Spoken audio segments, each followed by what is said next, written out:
Reptichip sets the standard for reptile substrates. Made from the highest quality coconut available anywhere in the world, Reptichip allows enthusiasts and keepers to provide their reptiles with the necessary humidity and thermoregulation required for your animals to thrive. You can support the podcast by heading to reptichip.com/snakeboy or visit the link in the description below. This episode is brought to you in part by Exoterra. If you're as passionate about reptiles and amphibians as I am, you know that quality matters. I use Exoterra products on all my reptile and amphibian enclosures, which is why I'm excited to be partnering with them. From naturalistic decor to innovative lighting and enclosures of all sizes, Exoterra has everything you need for your cold-blooded companions. Exoterra, make your reptiles feel at home. This episode is brought to you in part by Unlimited Exotic Pets. Every day is Veranda Day for Nick Lillis, and it shows. At Unlimited Exotic Pets, Nick produces high-quality monitor lizards with a deep commitment to ethical care practices and top-tier nutrition. These aren't just pets. They're responsibly bred, ethically raised animals. Whether you're looking for a new companion, starting a breeding project, or anything in between, Nick has you covered. Unlimited Exotic Pets, keeping and breeding quality without limitations. Love reptiles? Don't miss this. If you're passionate about reptiles, amphibians, and everything cold-blooded, Reptiles magazine is a must-have. Each issue is packed with expert care tips, stunning photography, and the latest news in the reptile world. Whether you're a seasoned herpetologist or just starting your reptile journey, this magazine has something for you. Subscribe today and stay informed on the best ways to care for your scaly friends. For only $14.99 a year, you can step outside your algorithm and get exposure to things that you wouldn't normally see or learn about. My family reads Reptiles magazine, and you should too. Visit subscribe.reptilesmagazine.com to get started. This is the Expert and the Idiot podcast. If you like the show and you'd like to support us, there's a link to our Patreon in the description below. Some benefits include getting access to new episodes up to a month in advance. There's also links to USARK and USARK Florida. If you're not already a member, please sign up. Enjoy the show.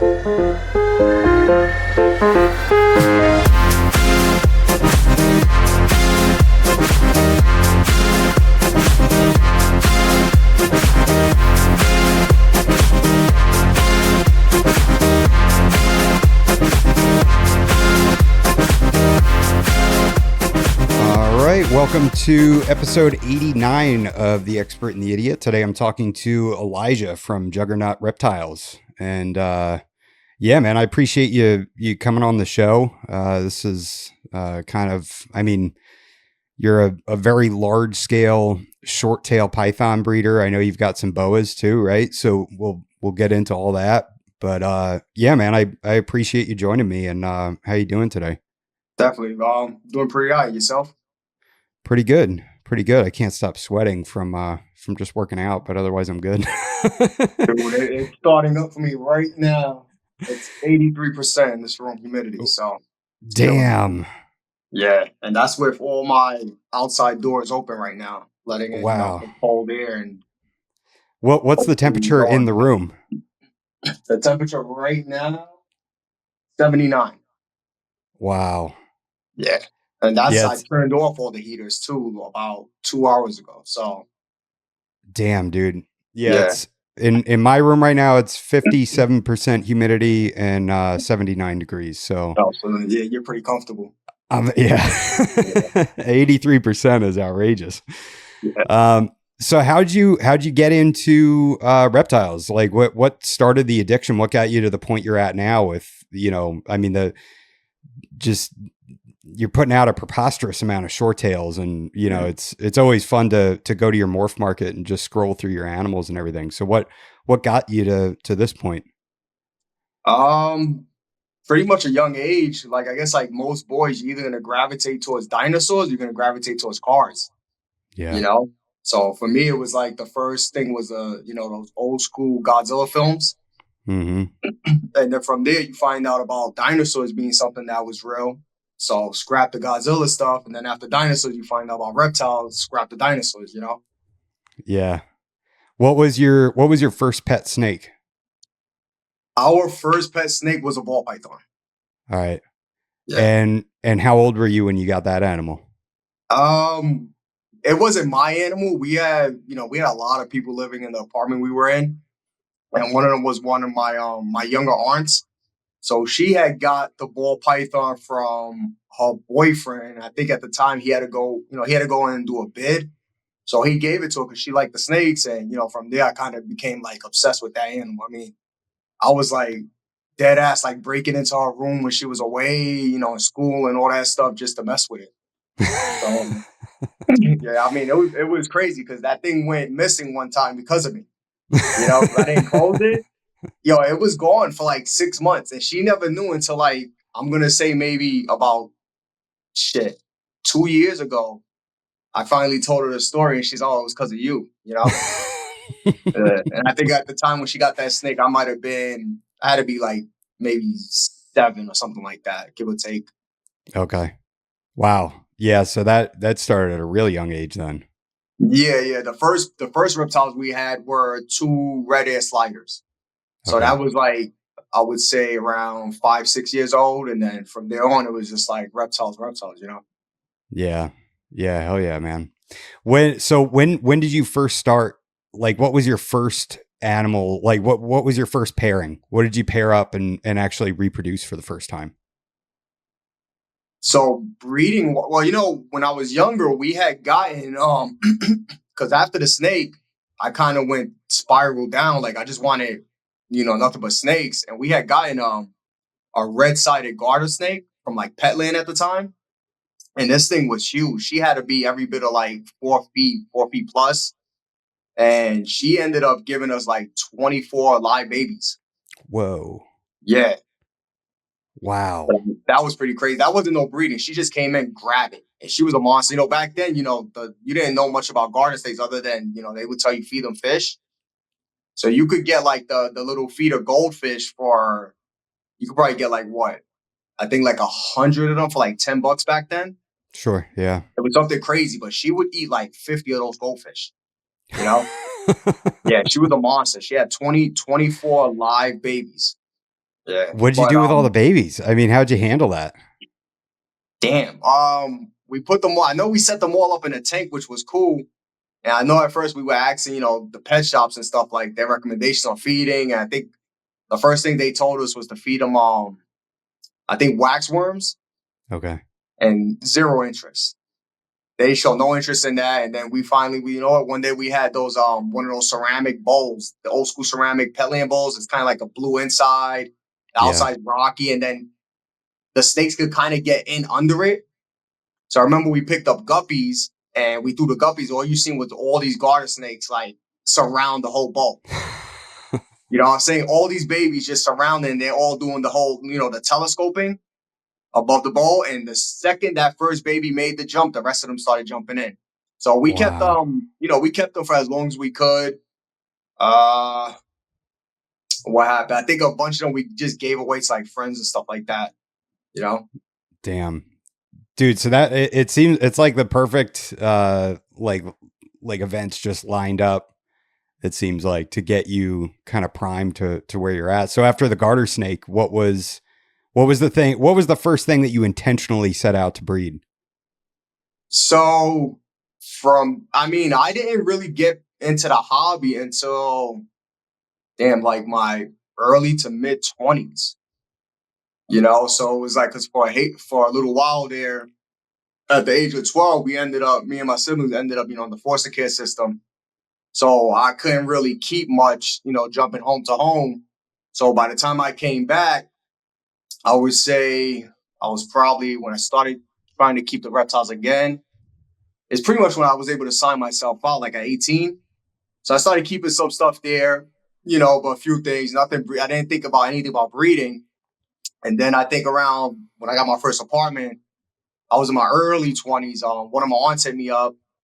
She put me on a Craigslist. From Craigslist, I met some other dudes and learned about reptile expos and like the whole community and stuff from there. And then from there, eventually it would be I set off hard for like the ball pythons. Okay. So that was your kind of your way into the hobby was through ball python breeding? Um, yeah, pretty much that's kind of what like really started my YouTube platform. Was Yeah. it was like, when I first started the channel, it was a big mix. So I was kind of more like one of those what they call them, like the pet tubers, where they just have a bunch of random shit. Yeah. You know what I'm saying? So I had a bunch of random stuff. That was kind of where the videos were at first, and then, because at first I wasn't too impressed with the morphs and stuff. Although, obviously I'm gonna hold like ball pythons there since it's like the first snake that got me into like snakes.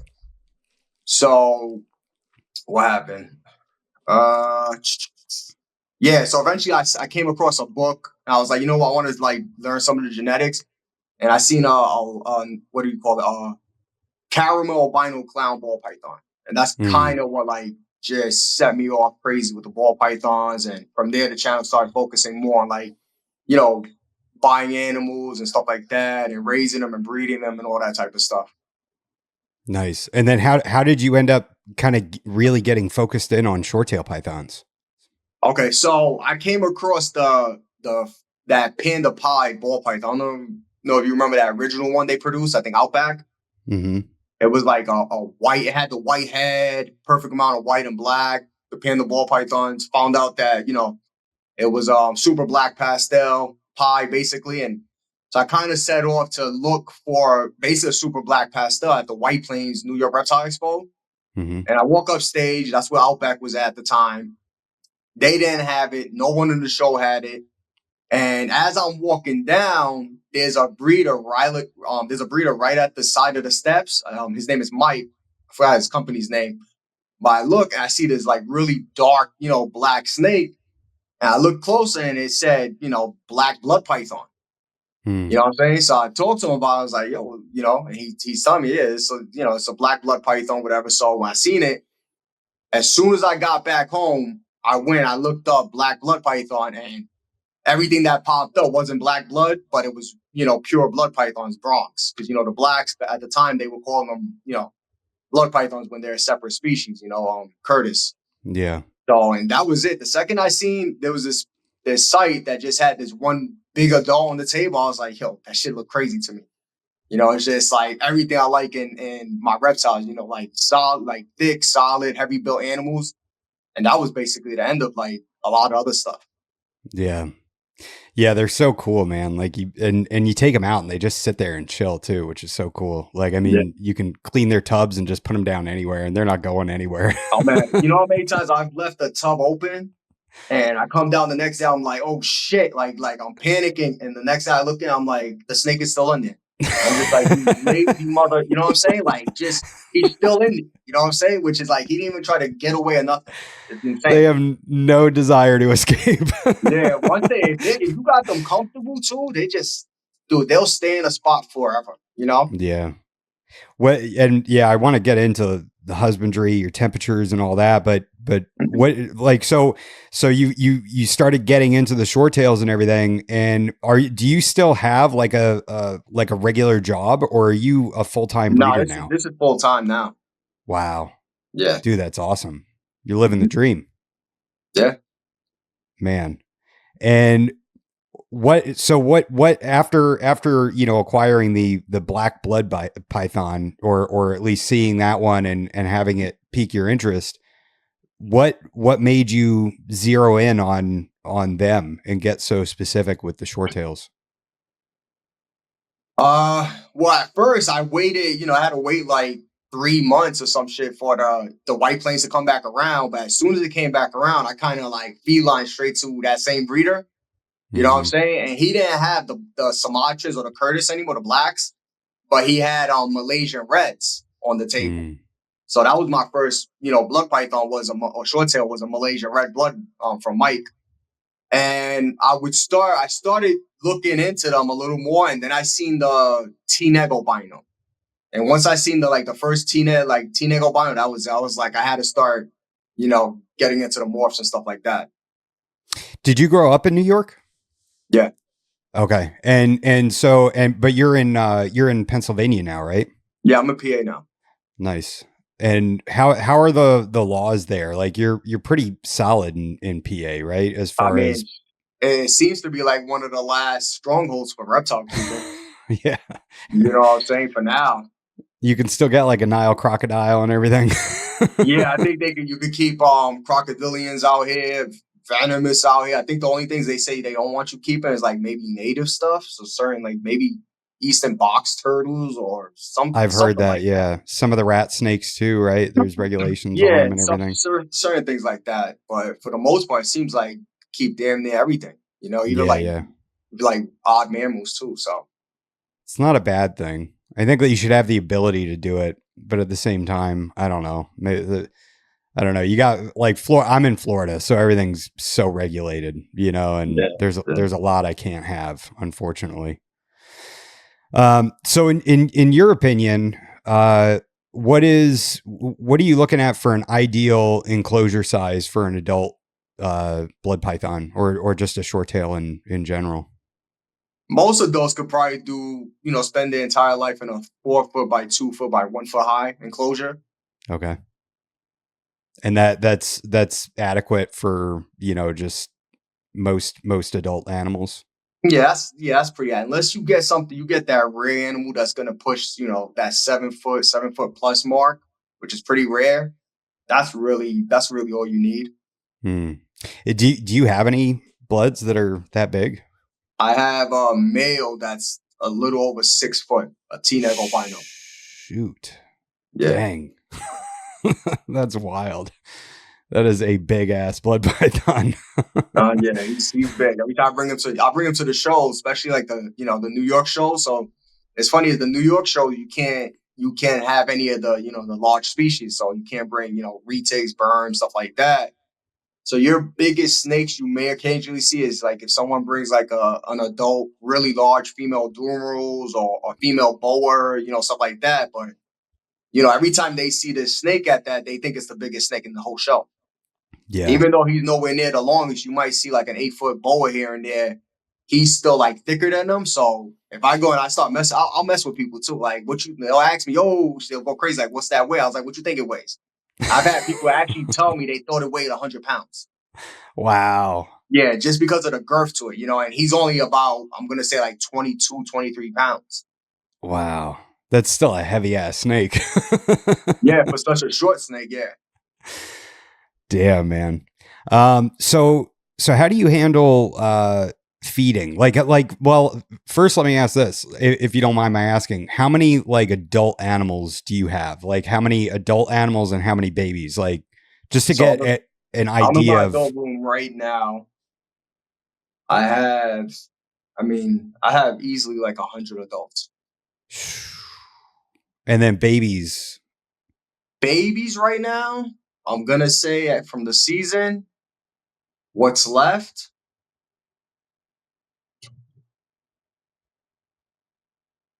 probably have 60 babies left, maybe out of like Okay.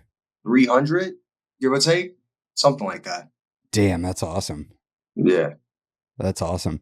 So what does your feeding schedule look like for adult animals? How often do you feed and what are you looking at for an ideal feeder size? So I pretty much for my adult females, once I get them to like a certain size, specific size, I want to kind of like keep them at. So I like keeping the females. I start breeding them around between 10 to 12 pounds. I like them staying between 12 to 15 tops. Once they reach that size, I'll feed them just a regular large rat about once every 3 weeks, give or take. Sometimes Okay. every 4 weeks. Sometimes it might be, depending on the time of season, maybe a little more increase. But typically that's where I like to stay at with those females. But the big male I have over there, I feed him like once every 6 weeks, and he Oh gets wow. maybe one or two large rats. That's wild. Yeah. I mean, a large rat isn't that big at all. That's crazy Oh no, how he could take down the largest size guinea pigs you could get. You know. man, they're so efficient. It's crazy. Like the way that Yeah, they handle their they don't lose weight. Like the only time you'll ever see these animals lose weight is if they become dehydrated. But it's okay. like really hard to get them to cut back the weight. if you really messed them up, you know? Is he just like a genetic freak, or did you kind of like power feed him, or like did you is he just an old animal? He's a 20, I picked him up in 2014. So he does have Okay. some age to him, you Okay. know? But I fed him heavy early on, and he grew pretty well versus some of the others that came in that were actually siblings of his. But I also did when I got him as I purchased him as a female. Oh. So I wanted to have one animal that I was going to be able to bring to shows and that I could get to like its full grown potential, max size. You know, that one animal you could bring and show people, look how great the adults can be. You know, and then I find out years later that this is actually a male. So I was feeding him a little more like I would prefer to feed like females. Okay. And so if you're getting, or if you're feeding babies that you're keeping, for yourself to breed, how are you feeding a male versus a female within the first year? Or how do Oh, you feed? if they're gonna be breeders, I'm trying to feed them at least every week. Okay. At least every week. Sometimes I might, when they go into shed or if I can't make it out to supply, they might miss a week here and there, a month, give or take. But I try to feed them. And is that just for the first year, or how long does that go on? Like when do you start putting them out to like every 2 weeks? It depends. Definitely the first year I try to stay with that, but like I said, I'll miss some feedings here and there. 2 years, give or take. I might start, you know, like missing a week more or so, but I still try to feed pretty heavily even during that time. For Okay. anything I'm holding back, because those first few years is really where they kind of like a lot of the food goes into the growth Hmm. rather than just like obesity and stuff like that, you know? Yeah. Yeah. When if they get obese and they put weight on, does that affect their ability to breed for like a female? I think so. I've never had like a morbidly obese female to say, but from what I see with other people that have, they've had like slug outs and stuff like that Hmm. or issues. So for me, I don't really have any of those problems. For my females, like if I see a female that she looks like, all right, now you look a little chunky, that's when I'll just like cut her back, for a little bit. Hmm. But I basically go off of how they're growing, their look. You know what I'm saying? Rather than an actual like set schedule. As Yeah. long as you see that spine, you're pretty good. If you start to see it kind of is not showing up as much, then you could back off. Yeah. Yeah. What do you ever have to deal with like babies that are difficult to get started, and how do you deal with that? Yeah. Typically, I offer them everything I could possibly offer them before going into horse feeding. Okay. So my last go-to is quail chicks, Okay. and that's like 99% they take it. Okay. And how often does that happen? Like, like an ideal animal, do they take frozen thawed for their first meal, or do you have some that kind of hold out? Try to think. I typically try starting everything off on live because it's Okay. yeah, it's just easier. They take to it a little faster, either live or pre-killed. If it's something that's holding off on the live, it'll probably take the pre-killed if you just leave it on the floor. And that's pretty much it. I'm trying to Yeah. think from like this season, I had like several hundred babies. I only had maybe five of them that were really picky, Mm, where I had to revert to the quail and stuff like that. okay. Do you breed your own rodents? No. Okay. Not messing with that. Yeah, no. I don't blame you. So when you first get is it only babies that get live, and so you just do that for a couple feedings, then you switch them over to frozen thawed? Yeah, yeah. Okay. But And a lot of things with the babies is you got to give them time to absorb, the what they had yolk wise and stuff like that. You got to let them get hungry again. mm, Like a lot of people don't realize it. Some of these babies can hold out, 4, 5, 6 weeks longer before they actually get hungry. So the Wow. longer you wait, the more successful you're going to be when you do finally drop that meal in there. If you give them something too soon, like, you know, within a week of being born, something like that, you're going to have more issues. And if you keep kind of like, what do you call it? Enforcing, some of us have that habit where like, damn, we want the animals to eat. So let me try in a few more days. You know what I'm saying? Then you kind of get the animals to a point where the meal isn't like a meal to them. It's more like a threat every time. Mm. And they'll come off it. So I like to wait, because bloods, the babies, they're not like ball pythons where they had that first shed within like the first 10 to 14 days. They go like 90 days plus, depending on how well Oh, they're taken off. damn. Yeah, so I like to let them wait about 3 weeks before I offer them that first meal. Wow. Okay, so they hatch and then you give them at least 3 weeks Yeah, before give you them three offer. weeks. Okay. And what if you do put that live feeder in there and they view it as a threat and they're just kind of defensive and they're not interested in eating it? How do you handle that? Well, I take the feeder out. You know what I'm saying? Then I'll give them a week off before trying again. But I don't try to like force it on them, within 2 or 3 days again or something like that, or keep messing with them. Like I said, I'll just give them a little extra time, wait, sometimes maybe even wait 2 weeks, and Okay. try again. Or then I start to try different meals, different on prey items. Okay. If you have a holdback animal or if you've acquired some new animals that you're growing up to breed, what size are you going off of a certain age? Do you have like, okay, I don't breed any animals until they're a certain age, or do you go off of weight or size? Like how do you approach that? So I go off of age. Okay. And what's your ideal age to start breeding? Typically about 3 years for females and 2 years for males. Wow. So, males could breed sooner. I've heard some people say they bred theirs like 17 months, to 20 months. They've had successful breedings. Females I've heard of breeding even earlier. A few individuals that got into the pie project pretty early, I think bred theirs like at like the 30-month period and Hmm. got like really tiny, 5, 6, 8 clutches, stuff like that. But I like to go by the season though. So say I have a female and a male, they're born this summer. Like say they're born in May. I'm not gonna breed that female 3 years in May. I'm gonna wait until the fall comes around. So that pushes her closer to like 40 months of age, Okay. if that makes sense. Then for the male, that'll push him for like closer to 30 months of age. And I'm pretty like with that method, I've been pretty like really like successful with So giving them that time. so like 2.5 and like 3.5 years old, Yeah, basically. yeah. Okay. And what are some of the drawbacks to going too early? Like if you like you had mentioned like a small clutch of like 5 or 6 eggs.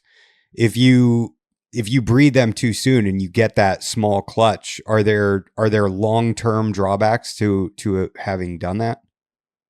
I don't think so. Um, the female may not go the following year, maybe, some one guy that did it, he actually got nearly all slug outs, so you run that risk more, but for the most part, even animals that are old, they may skip a year, you know, Hmm. but for me, I've never had a female go more than 2 years in a row. Okay. And so if 5 or 6 eggs is a small clutch in your opinion, how many, like what do you see on average? How many eggs are you getting from a female? So females that are like 10 to 12 pounds, I'm getting typically 10 plus eggs. Wow. Yeah.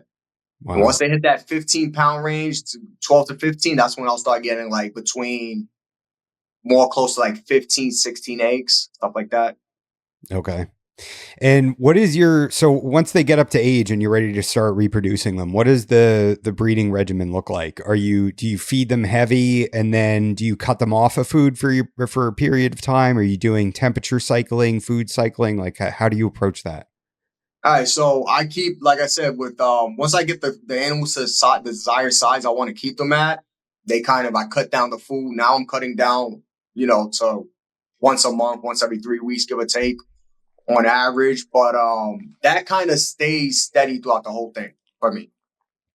once I start pairing in around this time, like I'm pairing now, give or take by January, I'll actually do I'll increase feedings. So I do Okay. like food cycling by then. That's when I'll actually give them maybe I might give them a meal every 2-3 weeks, maybe multiple smaller meals, and that actually you'll notice that actually pushes them into like an ovulation. Interesting. Yeah, so I don't do no temperature cycling. I don't do no light cycling. Never have. But I think they kind of naturally feel when the weather's, the barometric, what is it, pressure from outside or whatever the change is. Yeah, yeah. Because like we had heavy rains the last 3 days and everything started breeding. So they could Really? kind of tell, even though I'm keeping the temperature solid and it's not supposed to not be dropping, they could kind of feel everything outside. Wow. So the barometric pressure is a huge trigger for you. Yeah, it's a lot for a lot of people. A lot of people right now will start breeding their animals when there's like heavy storms during this time of year. When you get heavy rains or you get like that real nice cold front that just comes out of nowhere, those are kind of the times to start pairing them. Hmm. Yeah, it makes me wonder about Florida because we kind of go into our dry season, going into fall is when it starts drying out. But we do get, cold fronts, but it's much later, like in, November, December. Yeah, they still feel it. They still, I have a buddy that lives out there and he produced nearly as many clutches as me this past season. And he took my advice on doing the same kind of setup as me. And I think he was getting clutches. We were getting clutches pretty early in the season too. Oh, nice. Okay. Is that Victor? No, that's Richard from 616 Reptiles. Okay. Yeah. Yeah, there's a lot of there's so many cool short tail guys out there producing such awesome stuff. I love getting short tail people on because man, I love short tail pythons. Yeah. The so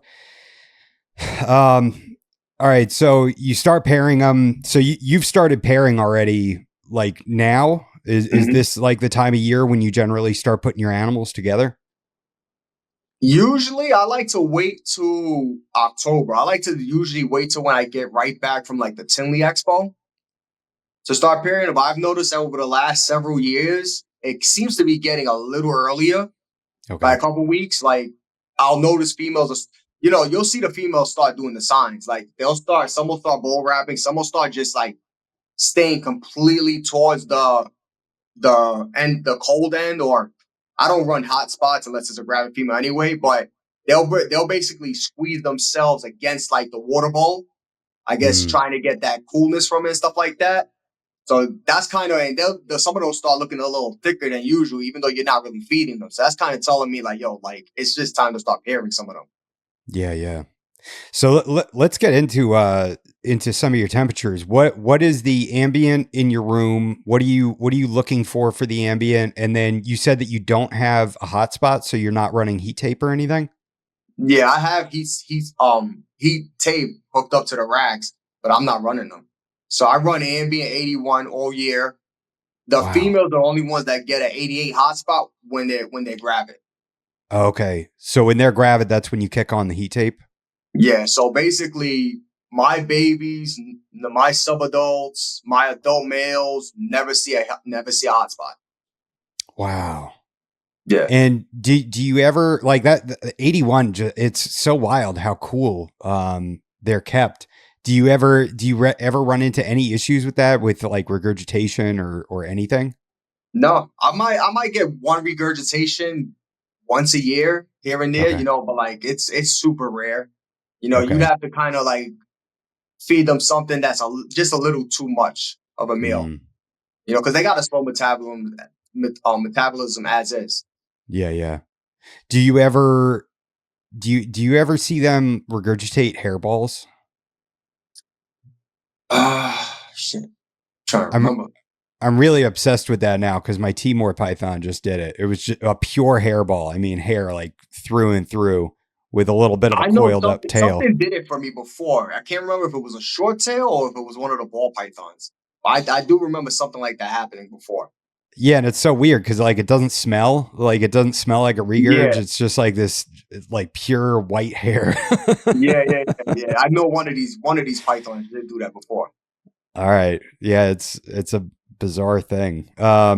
Okay, so 81 throughout the year, females only 88 hotspot once they're gravid, and then that's how long when do you give that 88, like what's the duration of time that they have that 88 hotspot from where you first realize that they're gravid to when they lay? So the hot spots on both my adult female racks, they go on the second I see that first ovulation for that first female. Okay. And they stay on throughout, the rest of the months until the last female drops her clutch. Okay. And do you ever do maternal incubation or do you only do artificial? I did one maternal incubation. Wasn't for you? No, it was fine. It was official. I posted the video on YouTube and everything. I mean, it was epic. It was a magpie to a red normal. Everything came out golden eye. And I mean, all the babies were like some of the biggest babies I've ever produced. They were Really? they were huge. If you look at that video, they were huge. They were healthy. They looked like amazing. I got to watch that. Yeah. And when did you do that? I did that, I think 2 seasons ago. Okay. I think. Would you ever do it again? I might, you Yeah. know. I wonder what made them bigger. I don't know. Probably she sat on that hotspot the whole time. So 88, 87, give or take. Damn. So they were just I bulked up. noticed when you incubate, even when you incubate lower, like between 87, 88, your babies come out bigger and healthier. That if you incubate them hotter, like a lot of people do with their ball pipes, like 90 or so, it seems like it cooks them too fast. And that's when they come out smaller, they come out with more issues. Like, they'll come out where they detach themselves too soon from the yolk, or they don't fully absorb the yolk correctly, or the stomach looks kind of odd. You know what I'm saying? So I did this season. I did 87. Like nearly every baby came out big and super healthy looking. Like literally no problems. Interesting. So the higher the temperature, the more issues you've noted. Yeah. Okay. How do you personally approach selective breeding and refining genes in your projects? So I'm more of a morph guy than a line breeder to an extent. Like I have some projects that are line bred projects. So like with the Curtis, I have blacks and I have chromes. So with that, I just pick out the best examples I possibly can to keep breeding back to each other, pick up new ones if I see something that will fit the project. Same with some of the reds. T-negs, I'm going to be doing that really hard with the T-neg albino. But for the most part, I'm more like trying to, produce like the next craziest looking animal that hasn't been produced. Yeah. What are some of your favorite morphs right now that you're working with? I would say with the project I started is the Druid project for sure. Yeah. Eventually, hopefully, the Ryan is a new one I got into. I do have the Toba project. So, can you tell me about can you tell me about the Toba project? Are those like found out in the wild? I mean, most of these things came out from out the wild, sure. Right? Yeah, right? yeah. Most mutations. I believe the Barkers VPI got them in, and they said that they came in like the original one showed up from near a lake that was named Toba. Okay. So that's kind of why they called it Toba. But there was like several of them that popped up, and even one went to Europe. So they weren't the only ones with it, but yeah, they named it after the lake. And I think she bred it. She bred it to what she bred it to? Damn, I think a T plus or a matrix, something like that. And, and the gene pretty much proved out right there. So she produced the first T plus Toba. Also, I think Toba matrix. And my buddy Chris at Giant Keeper Reptiles ended up buying all those animals from that first clutch. So, and Chris is basically I believe getting out of the hobby or getting out of short tails right now. So I was able to get 2 animals from him from that project. So I actually got the original T plus Toba, the Barkers produced and showed on their site. And she's Oh, an wow. adult female now that's breeding. Okay. So with the wrought iron, I've heard that there can be like health issues with them. Have you seen anything with yours? So I have 3. There's one that has like something with his eye, one of his eyes, it's off. Okay. The other 2 are completely fine. So that was the health thing that did pop up was that first clutch, I think Tim Bailey produced or something like that. They came out with like crusty eyes or something with their eyes. Hmm. But from since then, I think Ernesto, another short tail breeder, produced them. He got into the project with Tim, and Tim has produced another clutch, and it seems like they're producing perfectly healthy babies now. So they're thinking it might have been more of a incubation thing, possibly, you Okay. know. But we're gonna figure it out. So, but the 2 of them are completely healthy, no issues, and then that one has just some weird little thing with one of his eyes. But other than that, he's completely healthy. Awesome. And so what are some of the combos that you're looking forward to kind of enhance the wrought iron project? T-Neg, I really want to see a T-Neg into that because the raw iron seems to be like, it's hard to explain, but it brings in like a lot of dark pigment, Oh yeah. and it makes a lot of things like deeper red. So I could see that being really insane in T-Neg albino. And yeah, I'm definitely going to get Druid into that one. Yeah. That's the one I got to get into that because the Druid gene acts extremely well with anything that has heavy black pigments, Mm. since it's kind of like a fire type gene. Yeah, yeah.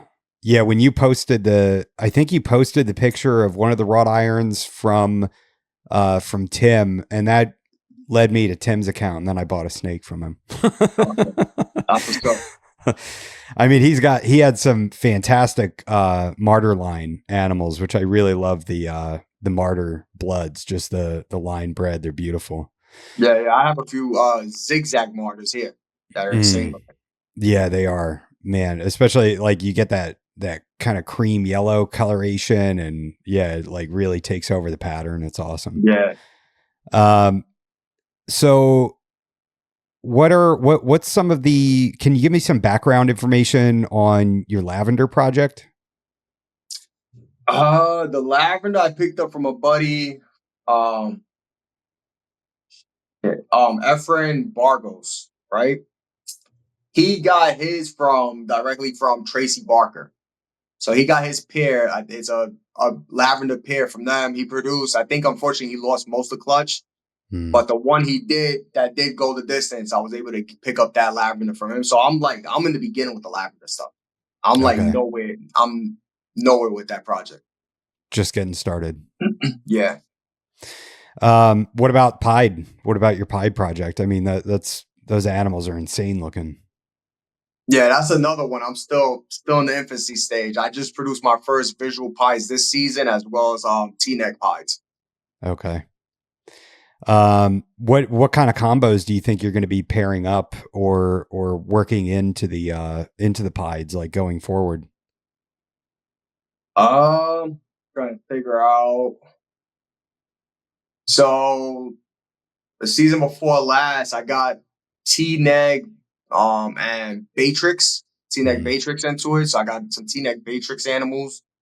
So some T-neck petite pies, stuff like that. I have something, over here. It's pretty unique. I'm trying to get into the pie this season as well. So I'm gonna put a few things into it for sure. But I'm probably gonna go a little heavier the T-neg route, because I know a lot of people are gonna go more T plus, the T Okay. plus route with the pies. Is that like what is that like being in that, like I know you're more of a morph guy, and so being in that world, are you constantly trying to figure out what other people are doing and then trying to figure out how to do something that's going to be different and stand out? So I gravitate towards what I like the most. So for me, I'm a T neg. I'm negative team all the way. Versus most are T plus. You know what I'm saying? So a lot of my stuff coming up was T neg. Then I like to produce. I like every pairing I do is for a purpose. I don't just breed two animals just to produce the same thing. You know what I'm saying? So if I'm not gonna get that new combination out of that breeding, I'm not gonna do it. Mm. So I want to have at least something brand new out of every clutch I hit, you know, that just takes the project to the next level.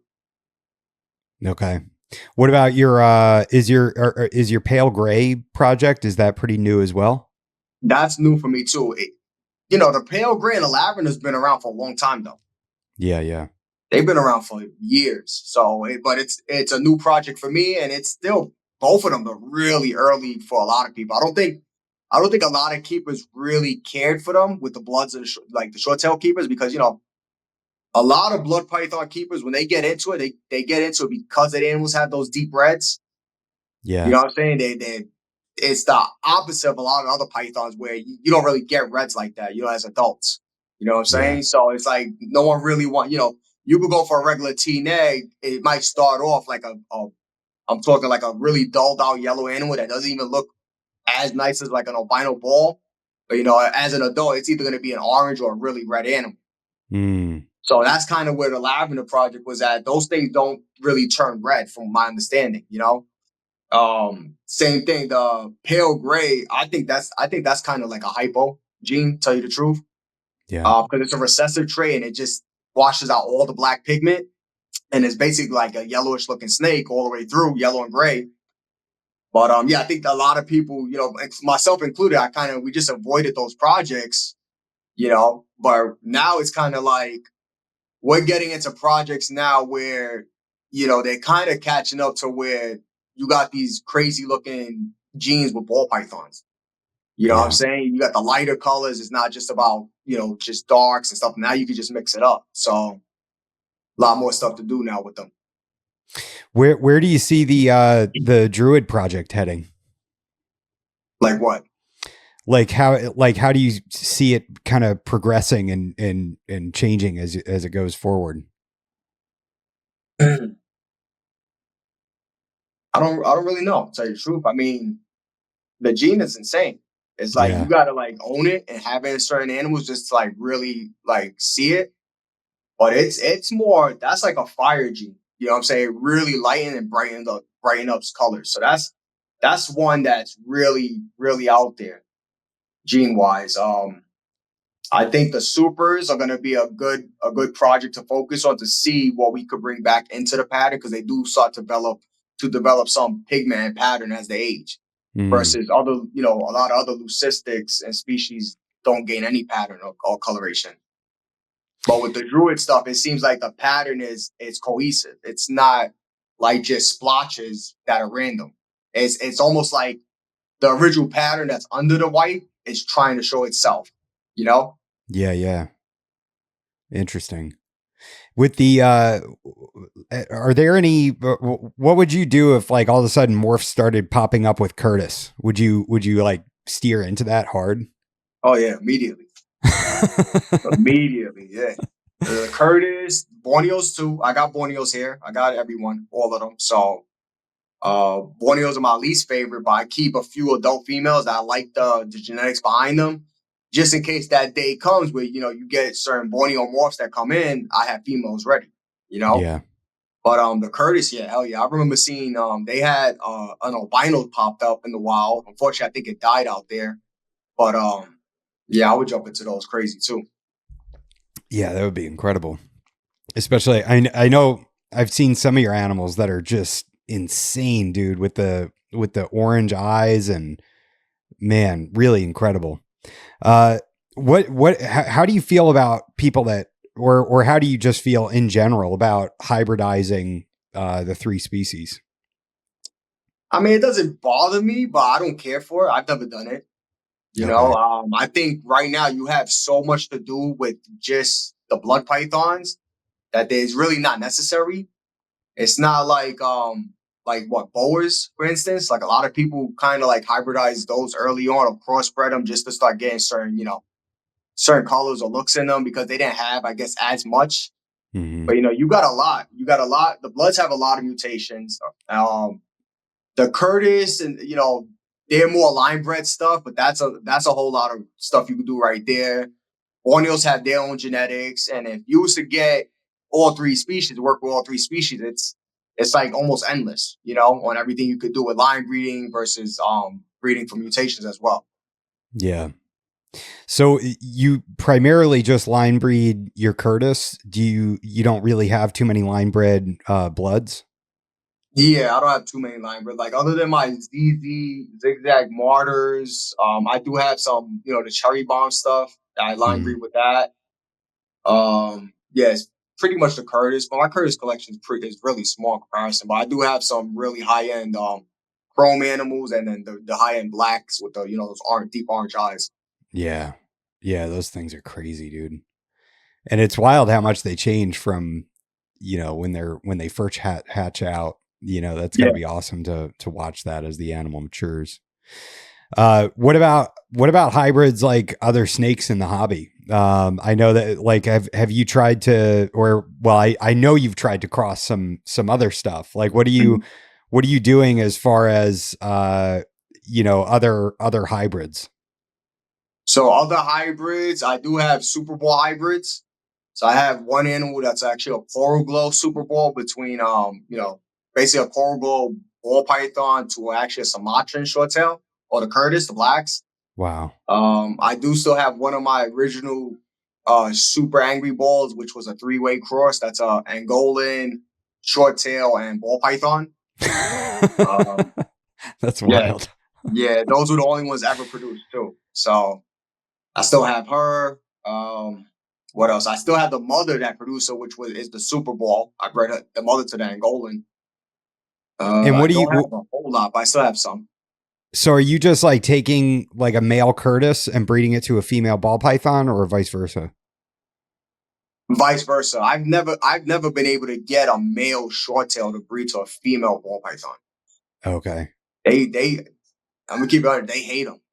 They're They hate them.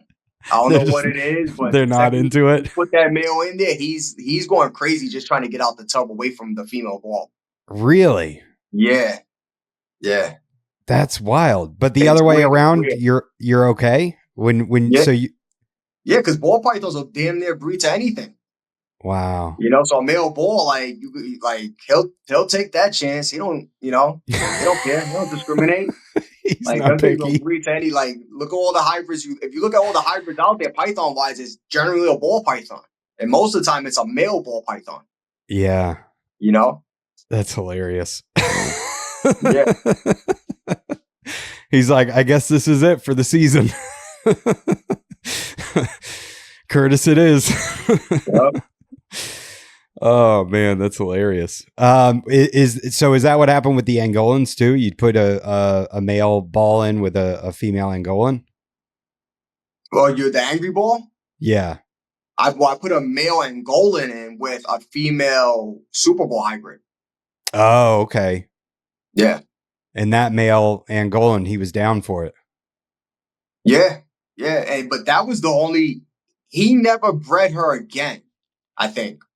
Or he might have did it once before. I never got nothing. But, I did that clutch in 2015. I believe I produced those. And every year since then, I had tried with him. I had tried with two other male Angolans, and I could never get anything.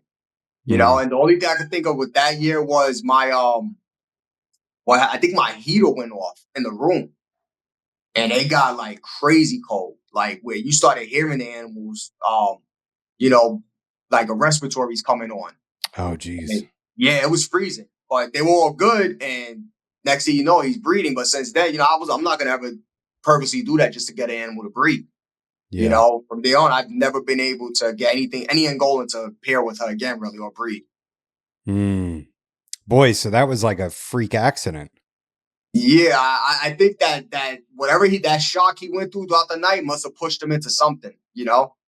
Wow. But never But again. you still have him? The angry No, I ball? don't have him no more. I have another one now. I kind of got out of the Angolans because I didn't. The Angolans, I had issues where I noticed that those things tend to regurgitate. They don't seem to Yeah. tolerate, meals like ball pythons or short tails can. You got to be real careful with the size of the meal. So I was like, I didn't want to deal with that no more. Yeah. Yeah, I had an Angolan and it got a respiratory infection and it prolapsed. And I was like, I don't want this anymore. Yeah, they're cool as hell, but yeah, I couldn't. Yeah. But I Yeah, got I they're got one male now though, and like I said, he's small, he breeder size, but like I'm real careful with the size male. Like you would look at him, you would think he could take a medium rat easy, and he can't. You know what I'm saying? I got to stay with the smalls. really, wow. Yeah. Man, that's wild. A small rat. Jeez. Wow. What other hybrids, what else would you like to hybridize? Mm. You were trying to More- do an Argentine to a anaconda, right? yeah, yeah. I bred her, man. She's bred to that yellow. I'm gonna say probably 6 or 7 years in a row, something crazy like that, So and they're in a long nothing's ever come of it.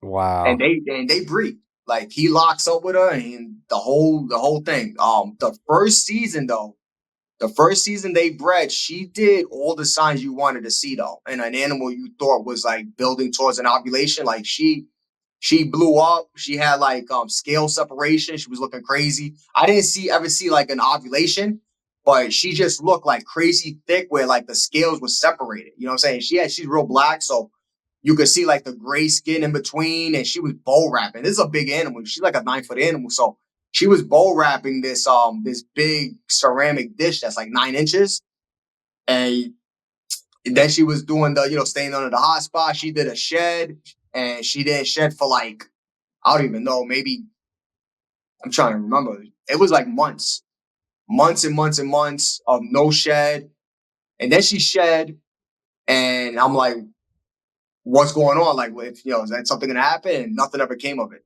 So Mm, I'm guessing she kind of reabsorbed. okay. Damn, that would be really wild. So they're just in a long-term relationship at this point, hooking Yeah, up for yeah. 7 years. And that's a project I started when I seen the first boacondas. You know, Okay. So they have been hybridized before? and not Argentine, the Okay. Colombian reptile with a yellow anaconda. And I think that was out somewhere in Europe. But Okay. once I seen that, I was like, damn, I want to do that. But I also seen there was a lady on YouTube that had these two big Argentines. I was following her really closely with her animals. I was saying I'm gonna get one of those one. I said, you know what? That's the pair I'm gonna do. Yeah. I wonder why it's not taking. Uh, I don't know. I mean, I don't really have my facility. Well, not even facility, but down here set up for like boa breeding. Because I Yeah. know a lot of people like to actually cool their boas lower Mm-hmm. temperatures, so I don't do that. Like I kind of like if I go low into the 70s, I risk everything else. Yeah, yeah. So for me, it's kind of like when I do get like a random boa clutch or anaconda clutch or litter or whatever, here it is. Kind of like they just took from just taking with me breeding them as is. Like 81 ambient. That's it. Yeah. Yeah, and the Argentines too. I know that where they come from, it gets pretty cold at night during their Yeah, that's what I'm expecting. I would think she'd probably have to get colder maybe to mm. do something to like be successful, but I don't know. So do you have like a separate facility or are you working at your house? They're all in my home now. Okay, that's awesome. So like are you like set up down in your basement? I'm in what's called walkout basement, they call it out here. So it's not like underground Yeah. because my home is a raised, I think it's considered a raised ranch or something like that. So where the second floor is like the main home.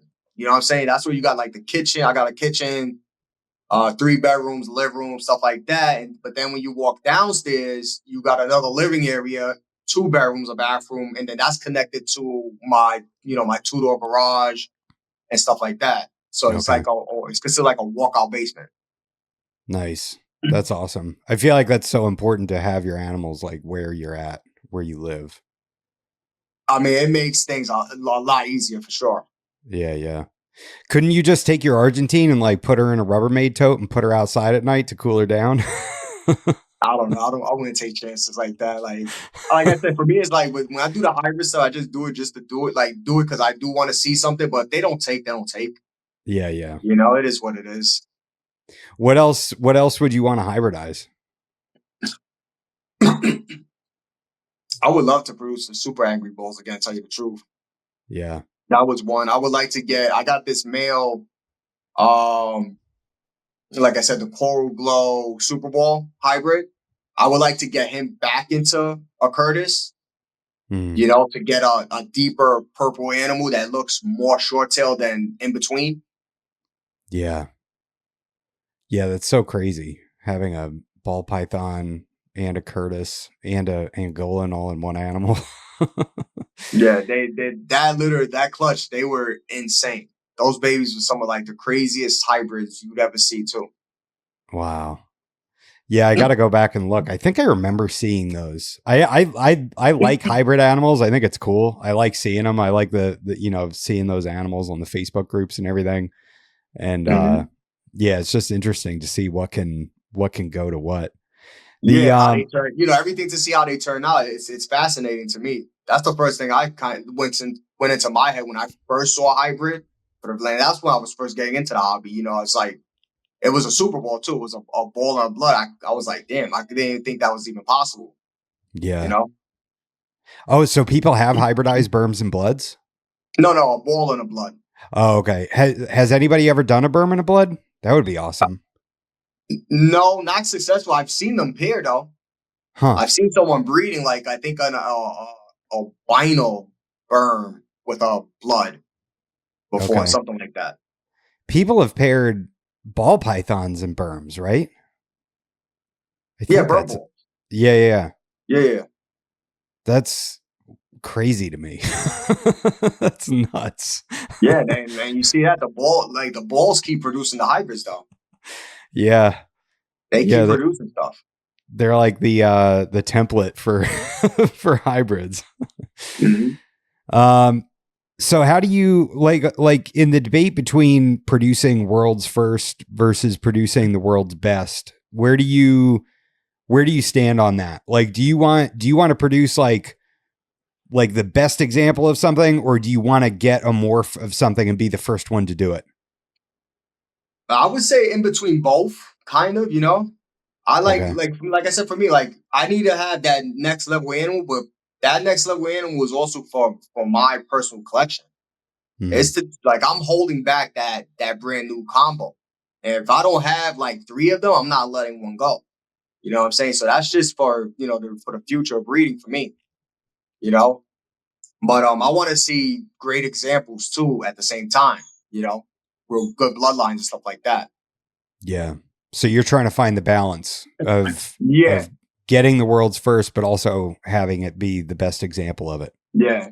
But blood pythons they're pretty crazy because usually the first mutations aren't always the best, right? Mm, So say someone produces the first, like for instance, the first T plus albino batiks that came available. They look like shit. You know what I'm saying? mm, They kind of developed into like pinkish looking animals. They really weren't colorful. And then the next person that produced them, now you got someone that's produced them, now they're red. And mm, that was just one or 2 years later. You know what I'm saying? So it's like the more you breed them, some of these genes or some of these genetics that are in certain people's collections you don't think of, it just shows through the mutation really quickly. yeah. How does that, I mean, how does that work? How do you refine a morph and make it better? Is it just trying to like you hatch out this morph and then you try to find the best examples of it and those you keep for yourself to then breed and further refine it? So like you could do the line breeding with like, you're choosing just the best examples of that particular morph, something like that. But then, if you have quality animals already in your collection that came from other breeders, those genetics will affect the mutation too. Okay. So when you when you're buying an animal too, you're trying to select the best example of a morph when you're getting it from somebody else. It would depend on the mutation, you know. Okay. But for the most part, like for instance, like the Royans are the latest thing I got into. You know, I just took them, just took what I took, and they all look great. But I already know once I get them into some of the stuff, the crazy stuff, because I got really high red T-neck stuff. So I know once I get them into that, it's gonna be, you know, that's just gonna enhance the whole project there alone. Oh yeah, it's gonna look crazy. Yeah, Yeah, the wrought iron looks gnarly as it is. I mean, it really yeah, they it's look. insane. Yeah, they look so. I mean, wrought iron is like the perfect name for it too. It's like the perfect morph name. Yeah. Um, how do you feel about shed testing? Is that something that you utilize or you think you will utilize going forward? I've done it 3 times right now with the ball pythons. Okay. And how do you like it? Do you think like is that going to be something you think becomes more common with short tails? Oof. It might. I mean, they do have the pied already, and it's the only one they have for the bloods right now. Okay. The test for pied. I don't know. It really depends on how much money someone's willing to throw at those people. Yeah. You know what I'm saying? Like you got to throw a lot of money. You got to give them a lot of sheds too. They have to, a bunch of samples. There's going to be a lot of time and effort to get Wow. there. And I don't know if a lot of short tail keepers really care that much. You Mm, know? yeah. Is it like with how like what's your ratio of like blood pythons to ball pythons? You mean both collections? Yeah, yeah. About the same. Okay, so you have about the same amount of ball pythons. Yeah. Okay. And what's really exciting you right now with ball pythons? Like what are some of your favorite morphs? I like tri-stripe a lot. Hmm. Yeah, they I'm a big fan of like stripe animals. So even in the short tails, all 3 short tails have stripe genetics. I yeah. like the stripe stuff I see in boas. I like the stripe stuff I've seen in I think retics. Really heavy into stripes. Yeah, I know the striped Borneos, like a lot of the stuff that like Matt Minotola has are just like Mm-hmm. crazy Insane. looking. Yeah, absolutely insane. And the marbles too. I mean, Yeah. yeah, I need more space so I can get Borneos and Curtis too. I got to get more. Um, so when you look at the short tail market, how stable do you think the projects are? Like how quickly do they depreciate after they've been produced and they start going out into the market? I would say they hold out longer than like the ball python stuff right now. Okay. But at the same time, a lot of things with the short tails have been around for a long time. Hmm. A lot of mutations, they're coming down. A lot of combos are coming down right now. So it's, we have to wait for like the new genes that haven't been worked with yet to start getting out there, and the combos with that start getting out there. So like same thing. Ryans, Pieds, Druids are kind of like the newest thing. But we don't have a whole lot of mutations like ball pythons. You know what I'm saying? But they do hold out a lot longer than ball pythons do. Yeah. But that's How? because there's also it's far less people into short tails than there are ball pythons. Yeah. How do you like? Are you getting more and more people that are interested in short tail pythons as pets? Yeah, as pets and as wanting to breed too. Hmm. So you have is that basically like your two main groups of customers is sort of people that are looking at investment for projects and then you have the pet keepers as well. Yeah. Hmm. And most of your animals that you produce, are you if somebody's looking for a pet, are you taking the temperament of the animal into consideration? No. No. No. Are they mostly pretty good or are they mostly laid back or do you have snappy ones that you just send to people anyway and you're like figure it out? I mean, they're babies. You know what I'm saying? They're gonna be defensive. They're not like a ball python. You Sure. know, I'm at a point now where I produce some that are just out the egg. They're so chill that they don't even want to constrict prey. Like Wow. they'll you leave it on the floor and that's how they're gonna eat. You know what I'm saying? Not all of them would be like that, but it for me, it's pretty much how you're gonna take care of the animal once you get it in your hands. Mm. Because I could give you an animal like so. For instance, I had this boutique animal, big adult female, or Batrix, I think she was. I'm talking, she's huge. The day I got her, she's never once been defensive ever. You know what I'm saying? I'm talking. You could take this girl out. You can Malibu her like where I could actually put her in a telescope position. You know how the snakes do the telescope stuff, and she'll stay there. She was Mm. that chill. You could chin rub her, everything. You know what I'm saying? Great animal. I sold it to someone else, and he got it, and she was great. Like they loved it. And then the next thing, I spoke to him and his wife at Tinley, and they're like, they don't know what happened, but she completely changed. You know what I'm Mm. saying? And this was an animal that I'm talking about. Like I couldn't get her to bite me. You know what I'm saying? Like I could literally like pull off stuck shed on her. Nothing would irritate her. She was that great. And then when I'm hearing him, he's talking to me. He's like, "Oh yeah, I think he was keeping them like at 90." You know what I'm saying? Oh. And then I think he had the old school Frida breeder racks. He had like a big rack where I think the top was like screen, like it's Mm. all screen. So it's not like the ones I got behind me, these 8016, where it's like just it's only a few holes, so it kind of keeps it dark and comfortable. And on top of it, I think his tub was a lot bigger too. So he did a lot of things that made turn that animal from being chill to a really highly stressed out animal. You know Mm. what I'm saying? That's the thing with Bloods and Short Tails is they're vocal in that way where they're gonna let you know when you're doing something wrong. When they're over, it's too much stress on them. Mm. And then I told him what to do. What's funny is I told him what to do, and then we wait the following Tinley. I spoke to him and his wife, and now she's their favorite snake again. Oh, cool. So they listen to you.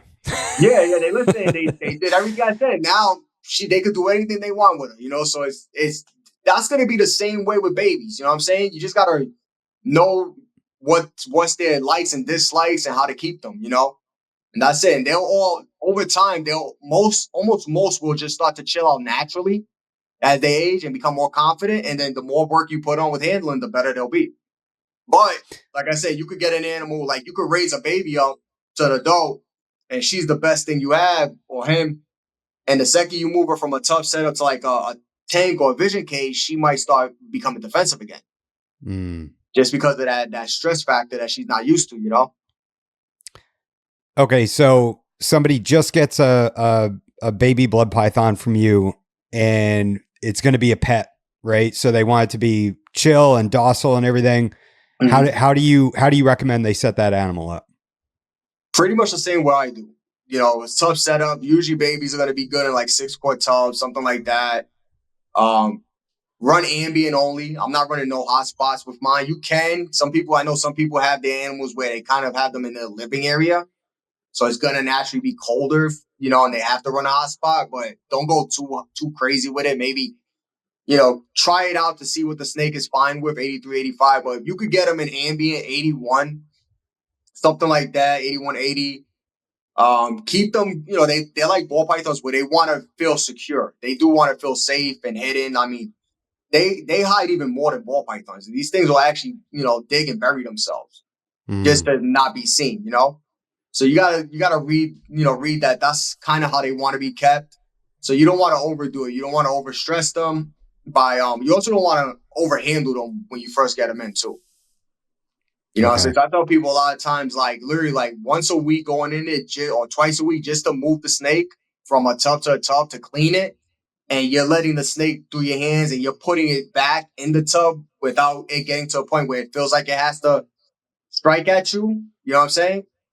They actually start to take that in. Like, so the more some snakes, they tell you where you want to overhandle, right? Like overhandle, even if they're biting, just overhandle. That's more stressful, in my opinion, for Bloods and Short Tails. You want to, show them that they don't need to get to that kind of point, really. Okay.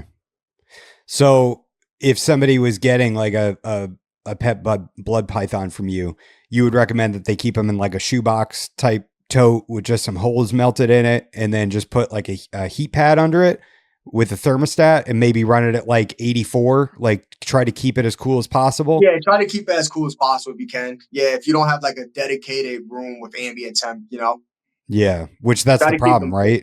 Like a lot of pet keepers they're not going to have that luxury of Yeah, like a dedicated room. yeah, but then again, you on the opposite side, you got a lot of people that do, but they have other reptiles, other snakes that they keep hotter, and then they Hmm. get these in and they keep them in the same rack system where like a ball python's like at 90 degrees for a hot spot, 80, Yeah. 85 ambient. Now you got an animal that doesn't like being kept hot like that. That it can't escape it. It's always going to be pissed off. Mm. So that's when you're going to get like the huffing and the striking and all that, as if they're too Yeah, hot. they're basically irritable. It's Yeah. like us. Like, who the fuck wants to live in like 100-degree weather 24/7? Yeah. Yeah.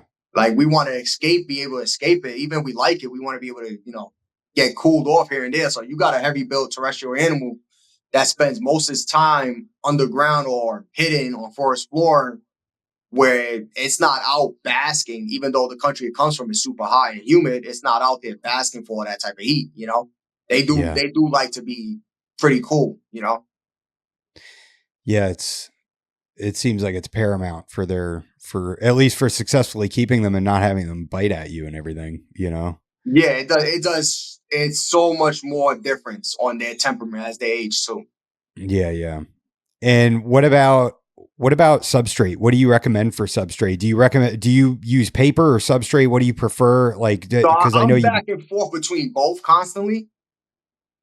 So I like to use paper occasionally. Like right now, I got some of my any female that I'm breeding right now I have on paper, and that's just until like a first few locks. Then I'm gonna get them back on bedding. But if someone was getting a baby, I would say set them up on bedding, right? Something like cocoa husk or whatever, and make sure the animal's eating for you well and stuff like that. But as soon as you can, switch them to paper. Okay. Switch them to paper.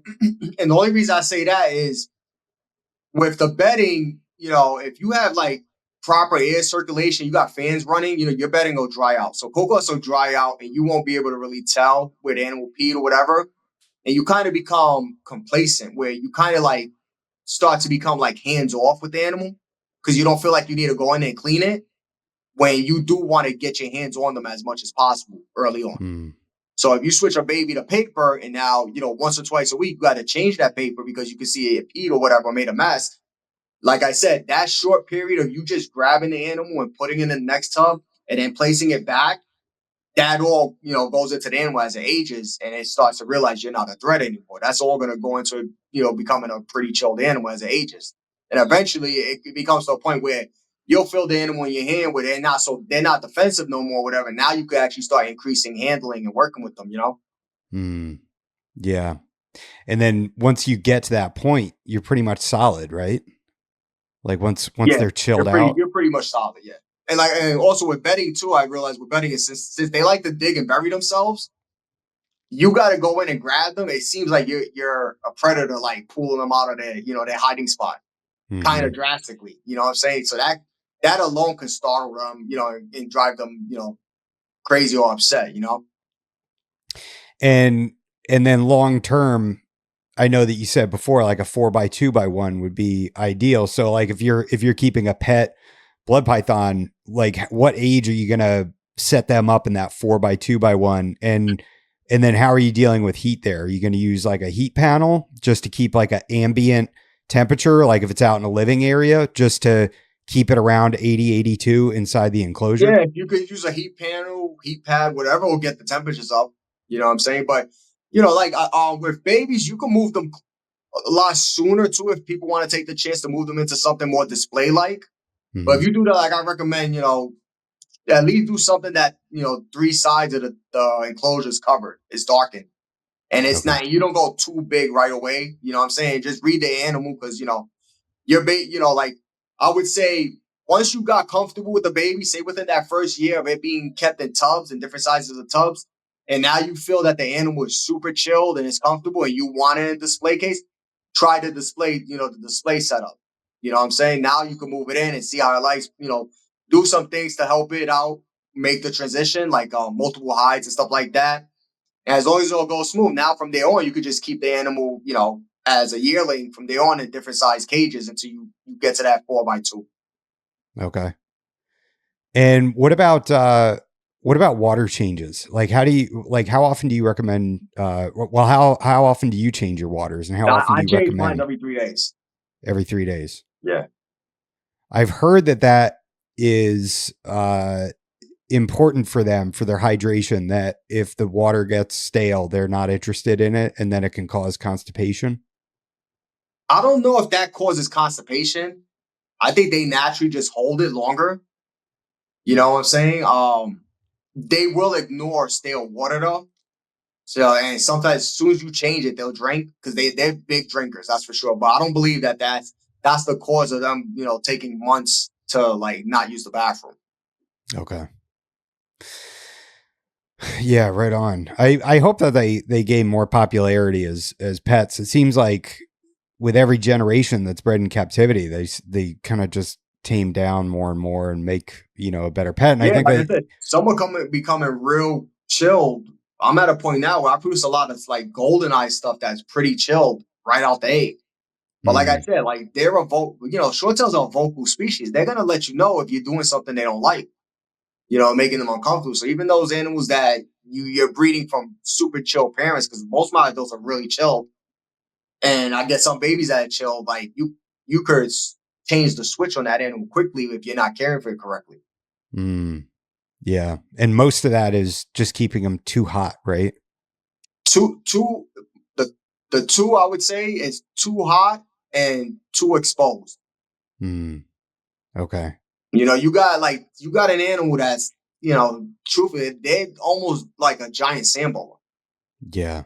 You know what I'm saying? If you supply them a deep enough layer of bedding, they're going to stay under that bedding.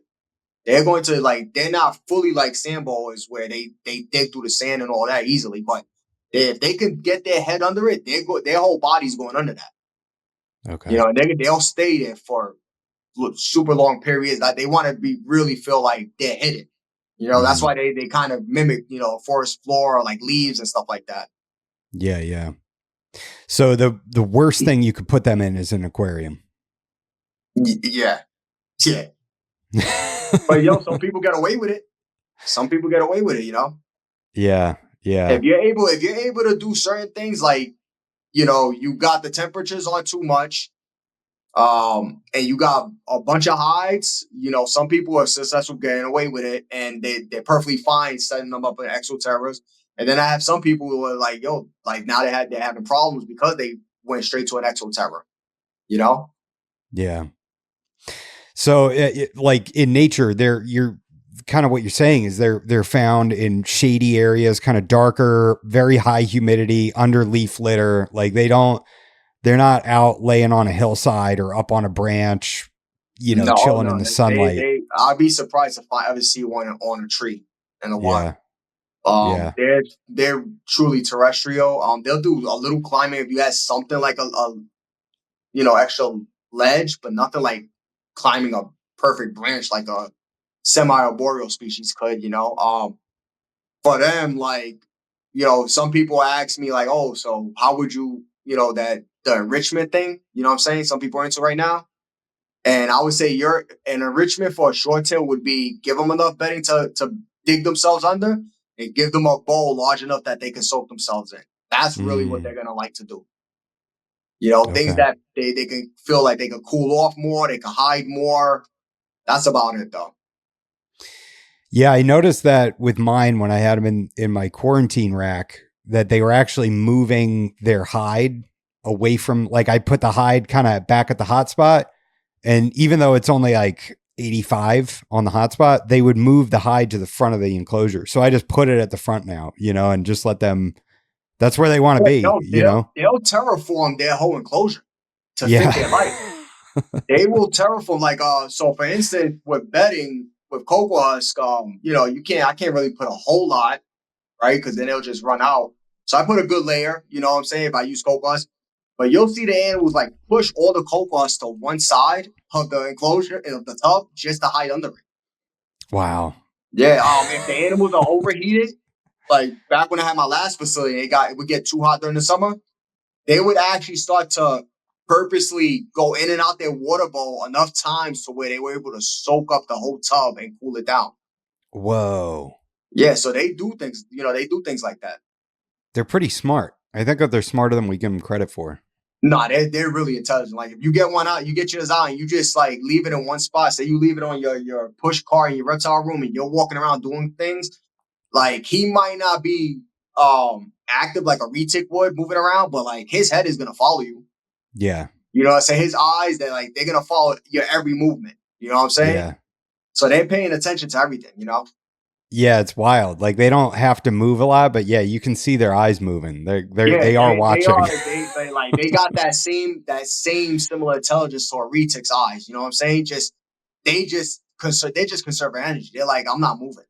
But I'm paying attention. Don't get it twisted. You know what I'm saying? I'm watching you. Yeah. Have you how many like bad bites have you taken from them? Because like I can imagine the amount of power that they must have behind a bite must be insane when they're like fully matured. Mm. I've never taken a bad bite. Really? Yeah. That's awesome. Are you just fast? Say again?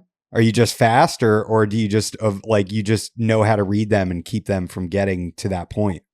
I know how to read them. Like I said, most of my adults are all handleable. You know what I'm saying? I can work with them pretty easy, move them.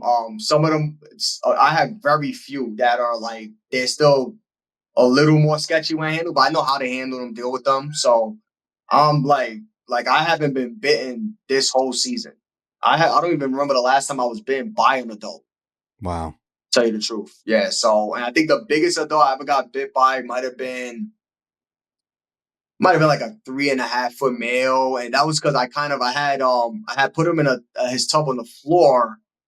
I think I went to walk away. Someone was calling me. I didn't pay attention, and I had food out, and he kind of grabbed onto my leg, Ooh. but he didn't even get through the pants. Like they got tiny teeth, even though they're such heavy built animals. They still got like kind of small head. They got small teeth. So, and my big animal, like the 6 foot one, he's never tried to bite me. So, damn. Do you ever want to see them in the wild? Like go on a herping trip overseas? Yeah, that would be something that'd be cool. Yeah, that would be awesome. I don't feel like a lot of people herp for blood pythons though, I mean, they're hard to find. Yeah. They're hard. Like I'm subscribed to one dude on YouTube that's in Borneo, and he shows nothing but like Borneos, cobras, and retics. And every time he's going for those almost every time he's digging them out of holes. Oh yeah, I've seen those videos. Yeah. He sounds like, I don't know if you've seen him. He sounds almost like a fucking like a Ewok. You know what I'm saying? Dude is official. He sounds like an Ewok. The way he sounds, he's talking. He's digging them out, or he's digging in there, and you're actually seeing them laying on clutches and stuff like that. So he does a ton of videos like that, which is cool. Yeah, wasn't he like putting like white powder on them or something like that? I remember trying to figure out. I was like, what is he putting on them? Yeah, I don't know. I don't think I've ever seen that. We were talking about the little dude, right? I think so, but he's got like a hoe and he like digs them out. He's like digging all the dirt back and everything. Yeah, or he'll come with like a pickaxe too sometimes or something. Yeah. Like crazy thing sometimes. Yeah, I think that's him. Yeah, it made me super nervous. The one with white. You say you put a white powder on him? Yeah, I can't remember. I'm almost certain. I'll find the video and I'll send it to you. But it makes me nervous. Like I haven't watched it in a long time, but from the few I've seen, yeah, he digs them out and stuff like that. Dude, using the pickaxes and everything, I was really nervous. I'm like, don't. Yeah. When I first seen the pickaxe, I'm like, damn. But he's precise. He knows how to dig them out. Yeah. He knows how to dig them out. Yeah, it would be. That's the thing. That's the thing is they're gonna be hidden. They're gonna be so hidden that you gotta put in work to get them. For a lot of people, and like, I mean, if you ever look, I mean, in all the years I've been doing this, I've never seen a video where you just see someone like find babies in the wild. Yeah, it's true. Like he's the only guy I've seen find babies, but it's a clutch of eggs the mom's sitting in a hole. Like you've never seen someone actually show you, oh, look at this baby blood right here in the wild or whatever, Yeah. Yeah, I remember seeing a picture. I wish I could remember where it was. If it was it had to have been in either Reptiles magazine or a book or something. And it was one laying out in the woods, Mhm. in situ, where it's like under all this leaf litter. Like there's just Yeah. leaf litter everywhere. But man, it looked like it must have been a hell of a time getting to where that animal was. Like it was Mhm. in the middle of this tropical rainforest. Yeah, I can imagine. Yeah. And every time I look at mine, like you look at the top of their head and it looks like a dead leaf. Yeah, That like how you like it's gonna be hard to spot, even if one is somewhere like you walking right by. Yeah. And you got to You figure know? like leaves that fall from trees, they probably turn red and yellow and everything. So like they must be Yeah, perfectly camouflaged. yeah, They're such cool animals, man. I yeah. They're really, very cryptic. yeah, I've really like grown an addiction for short tails. I Mhm. can see how you got hooked on them. Yeah, I mean, for me, I'm into the heavy built stuff and aquatic stuff. So it's like the heavier built, the more impressive looking, the more menacing looking, and on top of it, anything that loves likes to be in water, around water. That's kind of why I gravitate towards. Hmm. So I'm What? like the So complete opposite of like keepers that like arboreal, semi-arboreal snakes. yeah, You know what I'm saying? Like you'll find like it's impressive to see like a carpet or a retic wrapped around a log just sitting there waiting to ambush something. I like to see like a green anaconda or blood just soaking in the water with the head up, waiting yeah. for a prey to come by, you know? Do you have a green anaconda? Yeah, I have green anacondas. Nice. How many do you have? I have three. Holy crap, dude. Yeah. I've had my anacondas longer than I had the bloods and short tails. Really? Yeah. Wow. And so walk me through care for a green anaconda. I mean, do you think it's necessary for them to have a basin to soak in, like a dish large enough to get into? I mean, if you're not breeding them and you're getting them as big as possible, I would prefer to do that. Just because it helps get the weight off of their like structure? They're Yeah, I would say so. That's what I would think. okay. I keep mine's pretty lean and a lot smaller. I think both my females are like 12 foot maybe, give or take. Okay. Biggest one's probably 13, but I don't let them get too big. Keep them more like a berm, you know. But that's because I breed them and stuff like that. But eventually, when I can get another an actual facility spot, would like with the bigger, I would like to set up something that's like a display, really large display with a water feature. Oh You yeah, know. that would be epic. Yeah, but I breed them. I got the male is from Ben Rennick, so he's a het T plus albino. So I'm Nice. trying to work that project with them. Wow. Yeah, that's Mhm. awesome. How long have you had them? Oh, 2012. Wow. Damn. 2012 for the females, and for the male, Ben Rennick proves that litter in shit 2014. I want to say Jeez. something like that. Yeah, I just for the first time got my first litter this past season. Oh wow. Yeah, Congratulations. yeah, it takes them a long. It takes them like 8 years plus. Even though Really? some people say six, I've never been able to get them to go by six. So I How mean, many babies were in that litter? 12, I think. Okay. Is that like normal?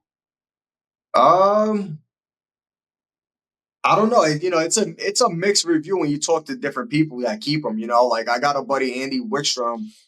He says, for him and his experience, like the female almost always slugs out the first time, right? Really?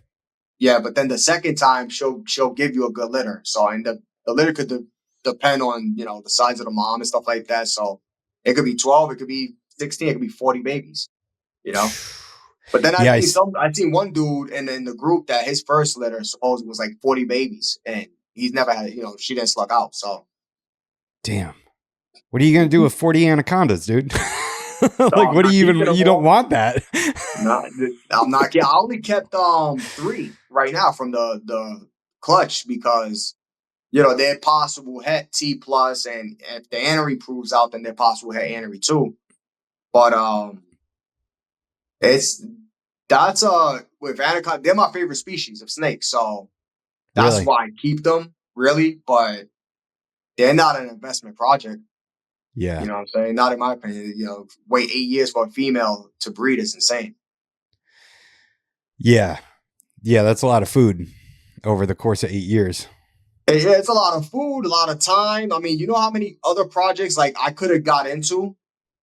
You know what I'm Yeah. saying? Instead of spending dropping the money for that male, of ball python projects that would have been more like actual, investment stuff. But like I did it because I like I said, it's my favorite species, so I'm always gonna keep one at least. But I do want to produce one day T plus albinos. Nice. So that's your favorite snake is the green anaconda or Yeah. yellows too? Are they like in that grouping? They're in the group, so it's Yeah. green and yellows. Yeah. The are you gonna go see the new Anaconda movie? I don't know. I might actually. Dude, that shit looks hilarious. Yeah, it looks funny. I was looking at it. I was like, okay, I see this shit. I'm looking at it. I might take the kids to see that. Yeah, I saw that come up and I was like, at first I was like, oh no, the first one was so bad, you know? Yeah. But when you start watching the preview, I'm like, yeah, this shit looks kind of funny though. It looks stupid, but it looks funny. You know what I'm saying? I Exactly. can see my kids getting a good reaction out of it too, which will just make it more fun, you know? Yeah, I think that's like the only way to approach these movies now. You know, like, because when they made the first Anacondas movie, they tried to make it serious and scary. And it's just a Yeah. joke now, you know? So it's Oh like you yeah, might as yeah. I well. mean, when you were a little kid, the shit was dope. Oh, yeah. You know what I'm saying? But when we look back at it now, it's like, okay, you know? John Voight. Oh man. Yeah. Yeah, I can't wait for the new one. I think it'll be pretty good. Yeah. So walk me through like your dream display enclosure for a green. Like how would you set that up? Like what would the dimensions be and like what would that look like? I'd want something that's like 20 feet. Holy shit. Something big. Yeah, I'd want something big where like the back of it would be like the land area, and then the whole front would be, the water area. And maybe Wow. like just have like a huge fucking like branch in there that the animal could climb up to if they wanted to, whatever. Something like that. Damn, dude. Yeah, that would be epic. I didn't think I thought you were going to say like 12 feet, 20 feet, man. So you Nah, want her I to be mean, able to, if I can, yeah, but I would I would like it to where I know she's set for life. You know what I'm saying? In case she reaches that 20-foot mark, yeah, yeah. something like that. I think the more water mass you can have too with that species, the better if you want to get them that big. Yeah, it takes all the weight off their organs and everything. Yeah, yeah. Man. So 20 feet long, how deep would the enclosure be? I don't know. I'd fuck around and do 20 by 20, some shit like that. Like I want something like I can walk into, or a few of us can walk into comfortably. It's a clean too. You know what I'm saying? I don't want to be on my knees and I want to be able to stand in it. Like, you know what I'm saying?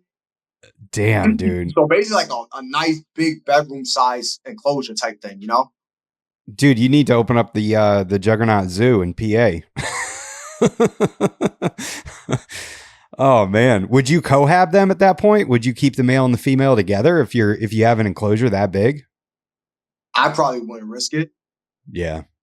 because I know they do occasionally, cannibalize the males. Oh yeah, that's right. I've heard that. Yeah. I mean, I don't think anyone's ever seen it happen in like a captive collection, but I've seen it happen in a zoo. It did happen in a zoo collection, a zoo display, and in the wild they do it naturally in the wild.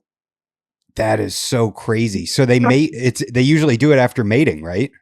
Yeah, it's usually so because the males basically, if they don't ever see another male going forward for all those months, at least they got the father to supply the babies. So that's I believe the theory behind it. But I mean they're natural reptile eaters though. So it's like you always run the risk of them want to eat any other snake. I've seen I mean you've seen the video where they ate a turtle. One was eating a turtle, big ass Yeah. turtle too. On top of caimans, I seen one actually in a video where it actually climbed a tree. This was like a subadult or lean adult type animal. It climbed the tree and it caught a boa constrictor. What? Yeah, and then the boa constrictor had just finished eating like a monkey. And What? it was this, yeah, yo, dude, it's insane, right? And then, you're seeing it. The green is hanging off the tree, almost like a green tree python is when they're holding the meal, and it's holding the boa, trying to eat the boa, and the boa actually winds up falling and hitting the ground and getting away. Whoa. Yeah, so they are reptile eaters, you know. Damn, dude. So the boa ate a monkey, and then the anaconda tried to eat the boa that just ate a monkey. Yeah. Jeez. Yeah. And it was a big size boa. It wasn't a little boa, you know. Wow. And the tree was pretty high. It wasn't like no mid-section tree like me and you look at it and we could just climb that thing. It went up there. And I was like shocked when I seen that. That's when I decided, you know, yeah, like these things eat snakes. Yeah. You know? Damn. Yeah, they're in the same environment that has the black caiman, which black caiman are huge. They were like one of the biggest crocodilians. I think they get like 18 feet, which is nuts. They're massive. Mm-hmm. It's like a land of monsters down there. That would be a cool trip to go down and see those in the wild. Yeah, another one that'd be crazy to like in that murky water to try to get. You got to walk through it and stuff and hit them with your legs or your feet. Yeah. That's insane. You got to do it, man, and put it up on YouTube. It'll be the next Anaconda movie. No, my luck, I'll end up not coming back from that trip. Yeah, man, that's wild. That would be so cool to see, like a huge ass enclosure like that, where she could just like sprawl out, like, you know, if she did like, get really big. Don't say stretch out, yeah. Yeah. So, I got the idea because there's like another one. It was a European zoo or something, and they're part of Anaconda Keepers group on Facebook. But it's been years since they posted one time and they had like a 20-foot animal in an enclosure like that. And dude, she was so massive. Like you would ask them what size it is, and they tell you like they could never really get up or get her weight because she's so big. Jeez. Yeah, they'll go and they'll show you their massive berms and retics where the whole crews were able to pick those animals up and hold them. They couldn't do the same for the anaconda. Wow. I think I've heard about that. Have you ever heard of the podcast Stuff You Should Know? They just recently did an episode on anacondas. You should check it out. Now you know, knowing that send me that link afterwards. I will. Check that out. I will. It's a good listen. You know, they're the guys that did it. They're not snake guys, so they say some stuff that, you know, you're like, you're wrong. But otherwise, it's kind of a fun listen. They talk about the movie too and how terrible the movie is, and you know, and how much stuff the movie got wrong. But they talk about the whole cannibalism in that too, and yeah, that's wild. And I think that they do breeding balls in the wild too, and I think they talk about that where it's just like this big, massive anacondas. Yep, and then that one lucky male is the one that also gets to, you know, sacrifice his life for his children. Yeah, that's wild. It's insane when you think about it. It's like just to keep the species going, you know, and get a nut off. Yeah, I'll lose my life. It's worth it. Yeah, man. That's devotion to keeping your line going on right there. Yeah, man, it's got to be the strongest male too, the one that beats out all the other ones too. Yeah, strongest male, and then sacrifices himself to send his genes on. He's the strongest one just to sacrifice himself too. Damn, nature is metal for sure. I didn't know that about you. I didn't know that greens were like your favorite snake. Yeah, I don't show them too often, so that's probably why people don't realize that. But like, back in the day when I first started my YouTube, I was showing them all the time. Yeah, they are sick animals. Obviously, I can't have them here. How many yellows do you have? Just the one? I have one big male here. Then I have 3 with my buddy Andy, and those are double-head granite patternless animals. I think he just bred them, and he got 1 litter from one of them so far. So yeah, that's about it for right now. Okay. How many Argentines do you have? A lot, though. How many Argentine boas do you have? Just the 1 female. Okay. I love Argentines, man. I've got 1.2 right now. I want to get 2.2. But yeah, they're insane. They are. They're super cool. My female is actually, she's out of her enclosure right now. If it's a weekend day, she'll push. She goes in this cage here, and if I'm in here, she'll just push on that glass. So I just open the door, and there's like storage areas underneath her cage, and she just goes under there, and that's where she chills for like basically the whole weekend. Okay. They have a lot of personality. I like the Argentines a lot. Yeah. Mine's is super chill, super great. But when you feed her, I gotta leave the room. Why? She goes into a defensive stage over the meal, and she'll just stay there with her mouth gaping, and she'll make they kind of make like a loud sound. It's not like a hissing sound. Yeah. It's a weird deep breathing. It's like insane looking. You know what I'm saying? She will strike at the plexiglass or whatever. Like she won't eat the meal until I'm gone. So I don't know what it is, but that's some crazy personality. Dude, they growl. They don't hiss. They growl. That's what it is. Yeah, it's such a deep sound that comes out of them. Yeah. I'll send you a video that I have of my female after she was in shed and I was misting the substrate around her to keep the humidity up. Okay. And some of that water hit her and she started growling. And it was just like, and like she's done like the full gaped thing too, but like this was mouth shut and just growling, and it was like, all right, like I like animals like that, that kind of. That's cool because yours has a different personality than mine. Like mine's, I could go in, I could actually miss her herself. Oh, really? Nothing. Yeah, zero interaction. Doesn't care. You know what I'm saying? Yeah. But yours, you touched it. That was it. Yeah. I think it was just because she was in shed. Normally she's totally fine, but yeah, that day she wasn't having it. She was not having it at all. But when I feed her in like a Rubbermaid tote because of how violently she hits the food. Like I'm always worried she's going to actually hit the glass as I'm like coming up to the enclosure. Cause she is like, it's like a shotgun going off. It's wild. How often do you feed your Argentine? Oh, yeah, about once every 2 months. Whoa. Yeah. Damn. How big is she? She's 9 foot. Just over. Wow. How long have you had her? Oh, wow. I picked her up, and like I said, when I was watching that YouTube, so I got my yellow male in like 2011, I think. I picked her up in 2012. Okay. Yeah, so she's like 13, almost 14 years old. Yeah. Damn. And she's 9 foot and she eats every 2 months. That's wild. Yeah, because like I'll give her a big meal, a couple really large rats, and that's it though. Because she's big, like same. She's kind of at this point. She's kind of like the Bloods. You don't really need to feed her. She's not losing any weight. Yeah, they're really they know how to manage their calories too, for sure. Yeah. Are you ever going to get a male and just reproduce Argentines? I've gotten close to it, like because the yellow with her hasn't been having nothing. I've been thinking about doing just a male, but it has to be like a really black male. Like he has to be perfect. Yeah. So you're not into like as an adult. I don't really want to raise up another baby. Yeah, I don't blame you.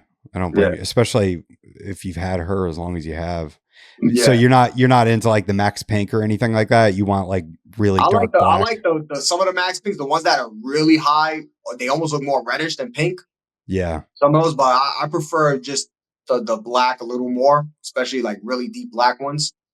Yeah. But I wouldn't get into them too crazy. But like I'm always gonna have to have one of those. I like the Argentines far more than I like Reptiles and all of those.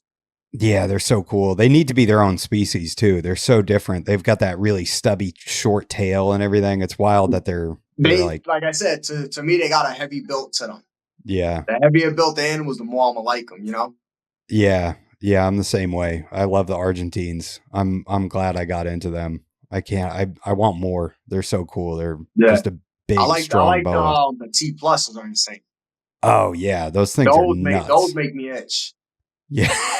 Those make me itch every time I see one, because I could just imagine having one of those at like 9 foot. You know what I'm saying? Oh yeah.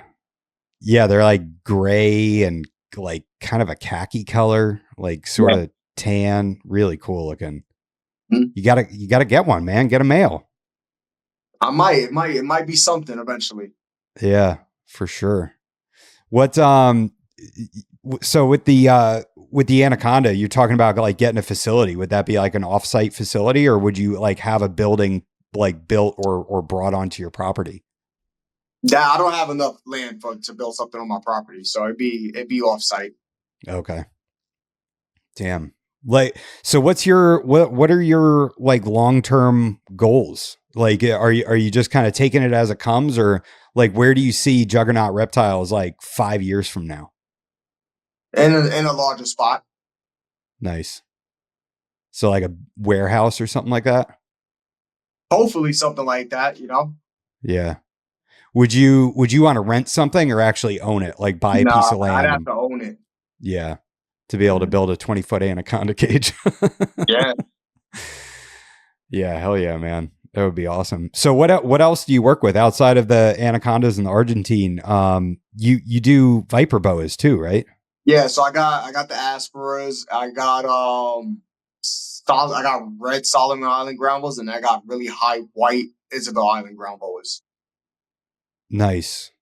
So what are you what's your goals with that project with the ground boas? Line breeding. Okay. Are you trying to produce like what specifically are you trying to like go after a certain look? So with the Isabels, I have some that actually have like some type of genetic striping going on. Hmm. So I'm gonna line breed those to produce, higher white animals with more perfect stripes and stuff like that.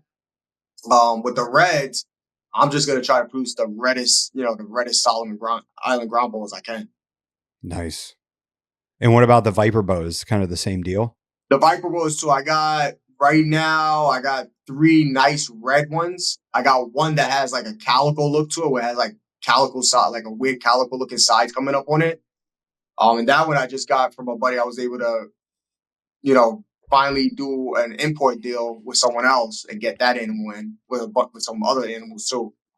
So I just need the right. I don't want to just put any males to them, you know, because they're such a like harder animal to breed and produce, and the time it takes to raise them, and then once they produce, you got to give them like a year to recover and all that. So I'd rather wait till I get the right male for those females. Yeah. Yeah, for sure. I was really hoping the two new ones I came in, including the calico one, were males because of their size. They're smaller, but they're females. So Oh, really? yeah, What how do you keep your viper boas? Like are you is that something like how's their temperament? Are they're pretty snappy, right? yeah, yeah. I mean, two of them are good. My biggest female is pretty good. She's really good, but they're one of those animals where they can really, similar to like the Bloods, like a switch can go off and that's it. But with Mm. what I found with them is like when that switch goes off, you really can't get them back to the way they were before. They're screwed. Yeah, that's it. Yeah, like I used to have when I first got one, I got one from a buddy that was working in peddling at the time. This was years ago. This was when I first got into the hobby too. And he just gave it to me, you know what I'm saying, for free. And this was like it was a super yellow, bright male, biggest male I've ever owned or seen. He had to be every bit of like 17, 18 inches, super Damn. thick. Gave me him. Like you could literally hold and handle that snake all you wanted. You know what I'm saying? Like I would have friends come over and just to mess with them, I would give them the snake to hold, right? And they would just be there holding it, right? And then they'd looking at it closely, look at the face, and like, yo, bro, why does his face look like that? Right? And then I would tell them, yo, because it's a viper boa. And they'd be like, yo, you better get this like, and they'll start freaking out when I say the word viper. You know what I'm saying? Thinking it's venomous. And then they're paying attention to the head look because it looks like a venomous snake and they're going crazy. So I would mess with everyone like that. And one day I had him for a number of years. He was super chill. I decided I wanted to set him up in a what you call a more naturalistic setup, an exoterra, and then Yeah. that was the end of it. Really? That Yeah, ruined that was it. the second I put him into that, this dude went from like I said, chill to like Satan. Like you walk by his thing, he's striking.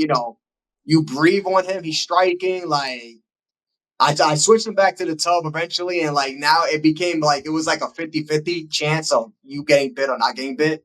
Mm, You know, and I found that going forward, every time I would bring in other animals and have them for a certain time, same thing. Something would change in them, and you couldn't get them back. You know. mm, that sucks. Yeah, they have like a real, I guess, like a real primitiveness to them.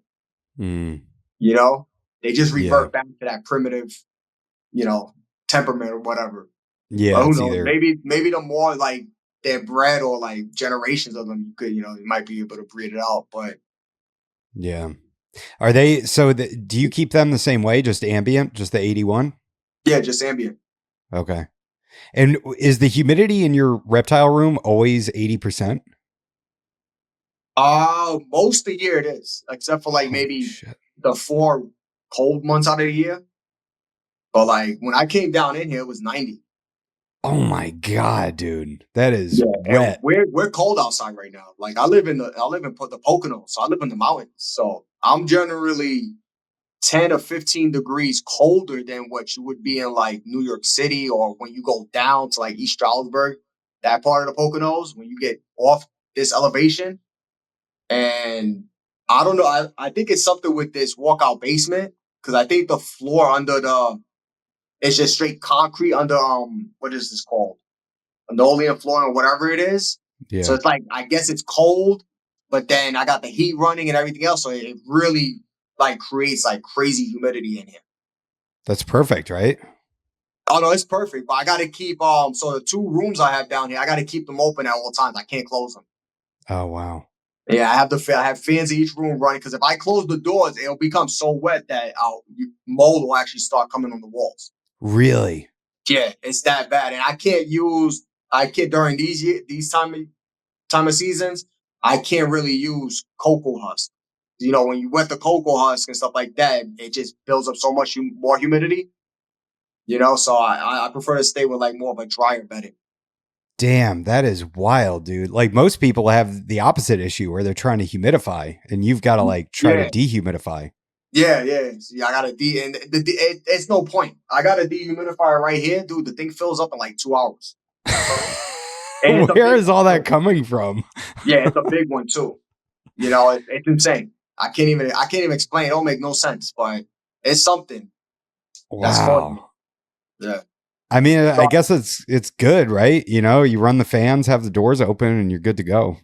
yeah, you're good. You know, I could keep the beddings dry. So even if I did use cocoa husk and I leave it, whatever, I like leaving all that dry. I don't need to spray it down, mist it, none of that. I leave it perfectly dry. The only time I will spray anything down is like if the animal's like that last day or so in shed, I might Yeah, come in and spray because I find that bloods, especially the adults, they seem even though with this being so high in humidity, they could still have issues with shedding for some reason. really. You know what I'm saying? Yeah, it's weird, especially if you keep them on paper. If you keep them on bedding, it's a little better, but I guess because they get so big, they don't get it all off of them. Mm. You know what I'm saying? But if you give them that quick mist down the night before or so, the same day, it usually comes off pretty well, you know? But yeah, I don't really have to worry about humidity at all. How do you stay on top of that? Like, do you put a sticker on their tub or something if they're in shed? That way, you know to miss them like right before. I leave the tub slightly pulled out a little bit. Okay, right on. And then what? It's like the last 2 days you go through and just missed. Yeah, I'll just miss them and that's pretty much it. And they're golden. And you don't really run into shed issues as long as you do that. Yeah. But that's generally with the adults. For some reason it seems like the babies and some adults do a lot better. But that's probably because they're getting more of a bedding that they can actually kind of sift through the bedding, maybe. I Mm, don't really know what it is, but like the larger adults seem to like, they sometimes can't get it all off the back of them for some reason, yeah. without doing the missing, even if I keep bedding. But then again, they can't really get their whole bodies on the bedding like that. Yeah, I've had that happen a couple times. It's rough. I mean, so like if they have a bad shed, do you try to get their humidity up and then or do you soak them and then try to peel that off or Yeah, like what? I don't need to get the humidity because, like I said, like 90% in Yeah. this fucking place, right? So so if it's a small shed on the top, I can just mist them down there, come back like an hour later and just peel it right off if it's dried up. Hmm. If it's a worse shed, I'll just soak the animal and it'll come right off. But as long as I stay on top of it, they're pretty good. Right on. All right, man. Well, dude, I really appreciate you coming on. It was great talking to you and picking your brain and learning all about your green anacondas and your passion for them and everything. And is there something else you'd like to add? No, not really. All right. Well, cool, man. I appreciate it. Thanks for stopping by. Anytime, man.